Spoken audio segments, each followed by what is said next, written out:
Walang kasinungalingan, serbisyong totoo lang.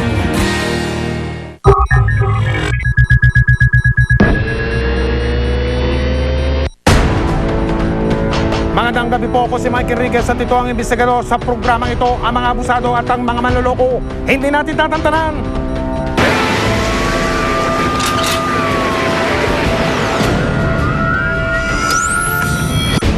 Nako, hindi na in ngayon ang mabulok sa loob ng bilangguan. Basta can-afford ka, pwede kang magpakasasa sa lifestyle na marangya.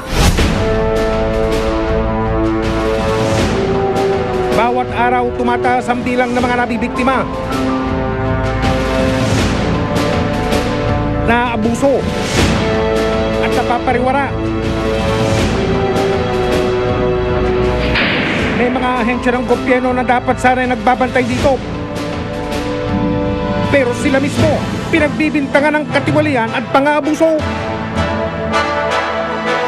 Isa sa mga matitinding isyong ipinupukol sa kanila ngayon ang umano'y espesyal na pagtrato at pagbibigay ng mga pribileyo sa mga presong mayayaman at makapangyarihan. VIP treatment sa kulungan ang ilan sa mga miyembro ng pamilyang patuwa ng mga sospek sa Maguindanao Massacre. Ayon po yan kay Maguindanao Governor Toto Mangondadato. Itinanggi naman niya ng abogado ng mga ampatuan. Ang mga VIP o Very Important Peso.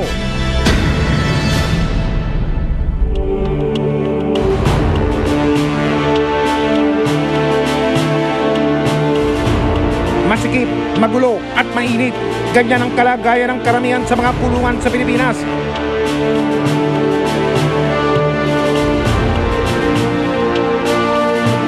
Talagang parusa para sa mga nakapiit sa likod ng rehas.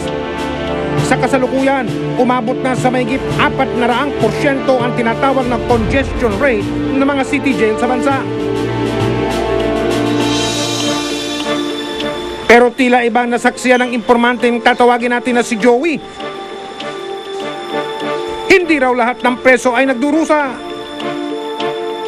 Pag nakita mo yung kulungan sa labas, mukha siyang kulungan kasi meron nga siyang guard.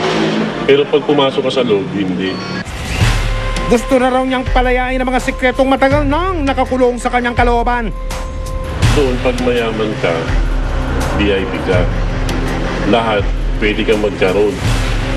Pwede kang magkaroon ng TV, electric fan, aircon, laptop, cellphone, yan.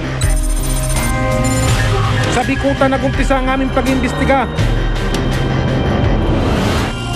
Dito raw kasi matatagpuan ang isa sa mga maanumalyang pitan. Pagka may pera ka dun, VIP ka. Makakabili ka ng mga droga sa loob kasi talamak talaga eh. Malawak at mataas ang mga pader sa Bikutan City Jail. Mga bigating preso kasing mula sa Quezon City, Maynila at Taguig ang kanilang binabantayan dito. Kasama sa mga nakakulong dito ay ang mga ampatuan na kamakailan lang ay nasa sentro muli ng isang kontrobersya. May VIP treatment yung daw. Marami pa tayong pasasabugin dito. Patikim lang to eh.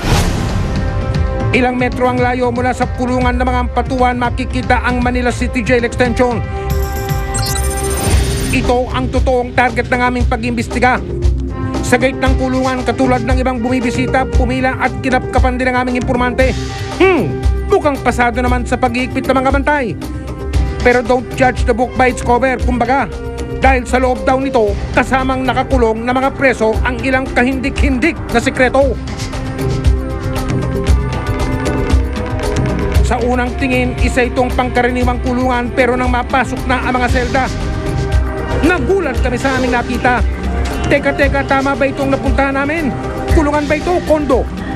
Abay, mukhang kumpleto ang mga kagamitan sa bawat unit. Selda rito ah. Bumugad sa amin ang sala at dining area. Ang mga inmates o preso, preskong-presko sa kanilang mga electric fan habang prente sa panonood ng kanilang paboritong programa sa telebisyon. At kung sawa na sa mga telenovela, pwede ring mag-movie marathon gamit ng portable DVD player. High-tech! Mukhang hindi rin problema ang gutom sa ilang sinaswerteng selda dahil ang estante kompleto sa grocery. At syempre kanya-kanya ring luto sa sariling kusina na kompleto sa gamit at kalan. Hindi na rin problema ang buryong o pagkaburido sa mga pinagpalang kulungan. Dahil kung trip nyo mag-video games, ito, pwedeng makiati sa laptop ni Kuya. Sa Animoy Master's bedroom naman, natsyempuan pa namin nagsisiesta ang may-ari ng kwarto. Naloko na! Eto at pa-cellphone pa siya. Naku, hindi ba bawal yan sa Zelda? Ang laman ng kanyang kwarto parang appliance showcase lang. May electric fan, DVD player, sound system, at teka, ano ito? Aircon! Wow, ang hangin mo, Kuya! Parang nasa hotel lang ah. Sa kabilang Zelda, ganun din ang eksena. Pang powerhouse ang dating. VIP o very important prisoner din daw kasi ang nagmamayari nito. Kompleto rin sa gamit ang kanyang Zelda. At syempre pa, di aircon din. Akala namin tapos na ang aming tour pag-iimbestiga. Pero patikim pala lang ito ng mas nakaka-shock na eksena sa loob ng Zelda. Susunod, Ano yan? Wall? Ang talamak na gawain doon, bentahan ng Cebu. Basta makapagbayad ka sa mga nakakatas dyan sa loob. Malaya ka makakagalan.